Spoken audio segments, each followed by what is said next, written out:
YCP ప్రభుత్వ హయాంలో AP రాష్ట్రం అప్పుల కుప్పగా మారిందని సీఎం చంద్రబాబు నాయుడు అన్నారు. ద్రవిడ యూనివర్సిటీలో స్వర్ణ కుప్పం విజన్ 2029 డాక్యుమెంట్ ఆవిష్కరణలో భాగంగా నిర్వహించిన సభలో ఆయన మాట్లాడారు.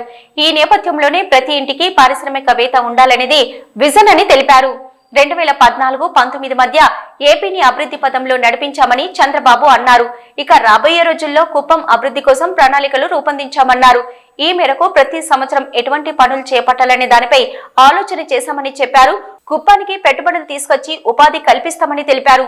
జీవితం ఎవరికి జాక్పాట్ కాదన్న ఆయన ఒకసారి ఛాన్స్ వస్తుందన్నారు. అలా వచ్చిన అవకాశాన్ని సద్వినియోగం చేసుకోకపోతే వైకుంఠపాళి తరహా పరిస్థితి వస్తుందన్నారు. రాజకీయంతో పాటు అన్ని రంగాలకు ఇది వర్తిస్తుందని చెప్పారు. కాగా ఈసారి నియోజకవర్గాల వారీగా విజన్ తయారు చేస్తున్నామని పేర్కొన్నారు. విజన్ డాక్యుమెంట్ విషయంలో ప్రతి ఒక్కరూ భాగస్వాములు కావాలని పిలుపునిచ్చారు. అలాగే ప్రతి ఇంటిలోనూ దీనిపై చర్చ జరగాలని, ఉద్యోగాలు చేయడమే కాకుండా ఇవ్వాలనే ఆలోచన యువతలో రావాలని తెలిపారు.